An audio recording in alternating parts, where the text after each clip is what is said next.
네, 이번에는 개장 전의 뉴스들 챙겨보겠습니다. 첫 번째로 확인해 보실 뉴스는요. 코스닥 상장사 상위 5% 우량한 기업들만 편입이 된 새로운 코스닥 지수가 나올 전망입니다. 기업 수로 따지면은 한 70개에서 80개 코스닥 상장사가 이 특별 대우를 받을 것으로 보이는데요.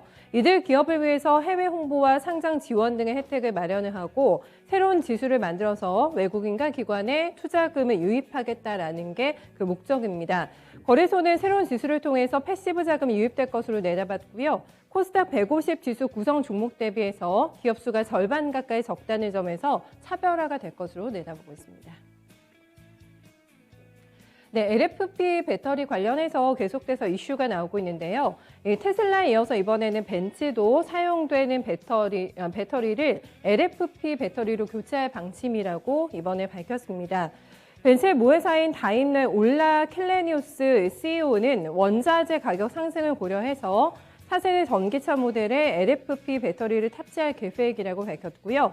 LFP 배터리는 주행거리는 짧습니다만 비용이 저렴한 특징을 가지고 있습니다. 벤츠는 고성능 차량을 필요로 하지 않는 도심 주행 위주의 소비자들도 많을 것으로 내다본다면서 엔트리급 모델에만 이것을 적용할 것이라고 밝혔습니다. 네, 이어서 실적 발표 점검해 볼 텐데요. LG 디스플레이가 3분기 매출액이 7조 2,232억 원 기록했고요. 영업이익 같은 경우에는 5,289억 원을 달성을 했습니다. 지난해 같은 기간 대비로 보면은 매출 같은 경우는 7%가 는 거고요. 영업이익 같은 경우에는 222%나 급증한 것으로 확인이 됐습니다. 제품 군별로 보면은 매출 비중은 IT용 패널이 45%로 가장 높았고요. TV용 패널은 32%, 그리고 모바일용 패널은 23%를 차지했습니다. 특히 대형 OLED 같은 경우에는 올해 목표였던 800만 대 판매와 연간 흑자 전환도 가능할 것으로 전망되고 있습니다. 네, OCI도 장 마치고 실적이 나왔는데요. 지난해 같은 기간 대비해서 3분기 영업이익이 10배나 급증한 것으로 확인이 됐습니다. 1,946억 원의 영업이익을 기록하게 되면서 전년보다는 정확하게 976% 급증한 실적을 발표했고요. 3분기 매출액 같은 경우에는 89%, 당기순이익이 많이 늘었습니다. 전년 대비해서 2,829%나 급증한 것으로 발표가 됐고요. 폴리실리콘 판매 가격이 상승했고 태양광 발전소 프로젝트 매각에 힘입은 결과로 분석이 되고 있습니다. 회사 측에서는 4분기 전망과 관련해서도 멘트가 나왔는데요. 폴리실리콘의 원재료인 메탈실리콘 가격 급등과 관련해서는 구매처를 다변화하고 있기 때문에 단기적인 영향은 크지 않을 것으로 내다보고 있고요.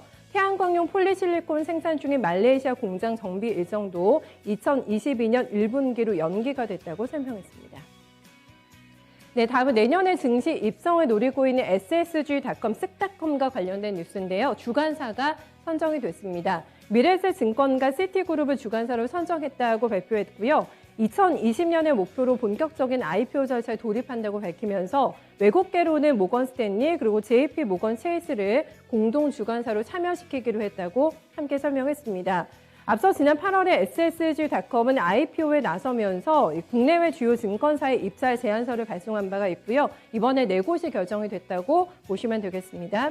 SSG닷컴은 2020년 말 기준에서 1.4조 원의 자본 총계를 기록하고 있고요. 법인 출범 이래 관리 가능한 수준의 손익을 유지하고 있다고 설명했습니다. 네, 마지막으로 SK케미칼과 관련된 뉴스 보시겠는데요. 이번에 적자에 시달리고 있던 PPS 사업부를 넘겼습니다. 매각하는 데 성공했는데요. HDC 현대 EP 쪽에 엔지니어링 플라스틱 양도 영업 계약을 체결했다고 밝혔고 계약 규모는 385억 원으로 밝혀졌습니다. SK케미칼은 또 영업 양도뿐만 아니라 PPS 사업 관련된 기계장치 그리고 울산시 소재 토지 일부 등도 함께 처분하기로 했다고 공시했고요. SK케미칼은 PPS 분야에서 계속된 적자를 내고 있는 상황입니다. 지난 4분기에는 178억 원의 마이너스 기록했고요. 올해 1분기에도 110억 원대, 그리고 2분기에는 61억 원의 영업 손실을 낸 바가 있습니다.